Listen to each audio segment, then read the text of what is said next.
Hey everyone welcome back to Dhamaka tailoring videos. ఈరోజు ఈ వీడియోలో నేను మీకు ఆల్రెడీ ఇది స్టిచ్ చేసిన బ్లౌజ్ అండి. కాకపోతే ఇక్కడ హ్యాండ్స్ వచ్చేసి నెట్తో ఇచ్చారనమాట.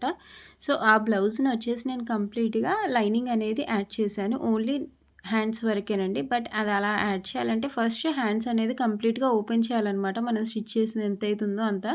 ఆ తర్వాత యాడ్ చేసినట్టు కూడా అనిపించకూడదు, అంత నీట్గా ఉండాలి ఫినిషింగ్ అనేది. ఇది చూడండి వీడియోలో చూపిస్తున్నట్టు. సో ఫస్ట్ మనం హ్యాండ్స్ అనేది ఓపెన్ చేసుకున్న తర్వాత లైనింగ్కి కింద ఎడ్జెస్ అనేది ముందు ఫోల్డ్ చేసుకోండి. హ్యాండ్స్కి ముందుగానే మీరు కట్ చేసుకోకూడదండి, కంప్లీట్గా స్టిచ్ చేసిన తర్వాత కట్ చేయాలి. అదొకటి మీరు బాగా గుర్తుంచుకోండి. అండ్ నేను వీడియోలో చూపిస్తున్నట్టు అలా యాడ్ చేసుకోండి. ప్లస్ ఇక్కడ ఆల్రెడీ పైపింగ్ ఉంది, సో అక్కడ ఎడ్జ్ నుంచి మన స్టిచ్చింగ్ అనేది రావాలి ఫోల్డ్ చేసుకుంది. ఇక్కడ చూడండి వీడియోలో చూపిస్తున్నట్టు ఇలా నీట్గా యాడ్ చేసుకున్న తర్వాత కంప్లీట్గా రౌండ్ అనేది స్టిచ్ చేసుకోవాలి. హ్యాండ్ ఎలా అయితే ఉందో సేమ్ అలానే మీరు సైడ్కి స్టిచెస్ కూడా వేసేయండి. అండ్ ఇది వచ్చేసి కంప్లీట్ మగ్గం వర్క్ బ్లౌజ్ అనమాట. సో మనం స్టిచ్ చేసేటప్పుడు చిన్న చిన్న పూసలు అలాంటివి ఏమైనా ఉంటే కూడా మనం అవి తీసేసుకోవాలి. అది ఎప్పుడు ఎలా అనేది నేను చూపిస్తానండి. సో ఇలా మనం నీట్గా ఫినిషింగ్ ఆల్రెడీ ఇక్కడ మనం కుట్లు ఇప్పదీసాం కాబట్టి ఇక్కడ ఏంటంటే మనకు నెట్ అనేది కొంచెం కొంచెం కట్ అయి పిగిలిపోయి ఉంటుందన్నమాట క్లాత్. అందుకని ఇక్కడ మనం స్టిచ్ చేసేటప్పుడు కొద్దిగా అబ్జర్వ్ చేసి కొద్దిగా స్లోగా స్టిచ్ చేసినట్టయితే ఫినిషింగ్ అనేది చాలా బాగా వస్తుందండి. టైలరింగ్ నేర్చుకునే వాళ్ళు బిగినర్స్ అయితే కనుక కంపల్సరీగా ఆల్టరేషన్స్ కూడా తెలియాలన్నమాట.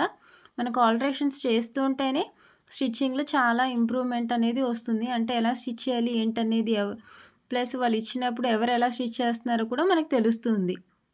సో ఆ తర్వాత ఈ ఎక్స్ట్రా ఉన్న క్లాత్ అంతా కట్ చేసుకొని మిడిల్లో చిన్న టక్ అనేది గుర్తుపెట్టుకోండి, అది మనకి గుర్తుండడానికి. సో అక్కడ నుంచి షోల్డర్ దగ్గర నుంచి జాయిన్ చేయండి ఎప్పుడైనా సరే హ్యాండ్స్ జాయిన్ చేసేటప్పుడు. సో నార్మల్గా మనం హ్యాండ్స్ ఎలా అయితే జాయిన్ చేస్తామో అలా జాయిన్ చేసుకోండి. ఇక్కడ ఆల్రెడీ మనం లైనింగ్ క్లాత్ కట్ చేసాం కాబట్టి కొద్దిగా ఎక్స్ట్రా కట్ చేసుకున్నట్టయితే కనుక ఇంకా బాగా నీట్గా వచ్చేస్తుంది అనమాట. ఇక్కడ నేను కొంచెం ఎక్స్ట్రానే తీసుకున్నాను, ఎందుకంటే ఆల్రెడీ నెట్ కదా. సో మనం తీసినప్పుడు కొంచెం ఇదవుతుంది. ఇక్కడ చూడండి నేను ఇక్కడ చిన్న చిన్న పూసలు ఉంటే తీసేస్తున్నాను. ఇందాక చెప్పాను కదా, ఆల్రెడీ కొన్ని చిన్న చిన్న మగ్గం వర్క్ బ్లౌజ్ వచ్చినప్పుడు ఇలాంటి చిన్న పూసలు వచ్చినప్పుడు మీరు ముందుగానే తీసేయండి, లేకపోతే నీడిల్ అనేది విరిగిపోతుంది. సో నేను ఇక్కడ సైడ్స్ అనేది ఓపెన్ చేయలేదు, జస్ట్ హ్యాండ్స్ వరకే ఓపెన్ చేశాను. స్టిచ్ చేసేటప్పుడు కొంచెం ఇబ్బంది అవుతుంది, కానీ ఈజీగా వచ్చేస్తుంది హ్యాండ్స్ అనేది జాయిన్ చేయటము. సో అలా కంప్లీట్గా రౌండ్గా జాయిన్ చేసేయండి. బట్ 2 స్టిచెస్ అనేది వేయండి ఎప్పుడైనా సరే, అది చాలా కంపల్సరీ. 2 స్టిచెస్ అనేది కంప్లీట్గా అలా వేసేయండి.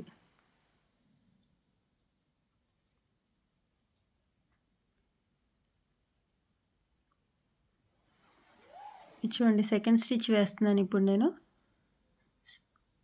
అండ్ ఫస్ట్ టైం నా వీడియో చూస్తున్న వాళ్ళు కనుక ప్లీజ్ లైక్ చేయండి, షేర్ చేయండి, సబ్స్క్రైబ్ చేయండి. ఇప్పటివరకు సబ్స్క్రైబ్ చేసిన వాళ్ళందరికీ చాలా చాలా థ్యాంక్స్.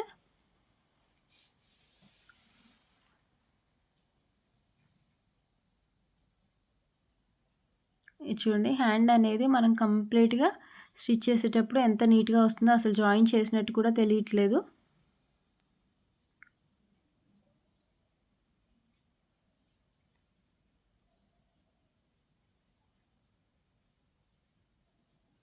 నెక్స్ట్ ఇప్పుడు నేను సైడ్స్ అనేది ఫిట్టింగ్ వేసేస్తున్నాను. ఆల్రెడీ మనం మెజర్మెంట్స్ తీసుకొని ఉంటాం కదా, సో అక్కడ వరకు స్టిచ్ చేసేస్తే సరిపోతుందన్నమాట. ప్లస్ ఈ ఆర్మ్ రౌండ్ దగ్గర మనకి ఆల్రెడీ కుట్ అనేది ఉంటుంది కదా, అందులోకి మీరు జాయిన్ చేసేస్తే సరిపోతుంది. ఇది చూడండి. సో ఇలా 3 లైన్స్ అనేది మీరు స్టిచ్ వేసేస్తే మీకు పర్ఫెక్ట్గా వచ్చేస్తుంది, నేను వీడియోలో చూపిస్తున్నట్టు. అండ్ స్టిచ్ వేసేటప్పుడు ముందుగా ఫస్ట్ రఫ్ చేసేయండి. ఎప్పుడైనా సరే స్టిచ్చింగ్ చేసేటప్పుడు స్టార్టింగ్లోనే కొద్దిగా రఫ్ చేసి స్టిచ్ చేసినట్టయితే మీకు కుట్టు అనేది విడిపోదన్నమాట. సో రెండో కుట్టు మూడో కుట్టు వరకు కింద వరకు తీసుకోవాల్సిన అవసరం లేదండి, మధ్య వరకు తీసుకుంటే చాలు. జస్ట్ మనం హ్యాండ్స్ వరకే వేయాలన్నమాట. ఇది చూడండి నేను వీడియోలో చూపిస్తున్నట్టు. సో ఇలానే 2 హ్యాండ్స్ అలానే కంప్లీట్ చేసుకోవాలి. ఈ వీడియో కనుక మీ అందరికీ నచ్చితే లైక్ చేయండి.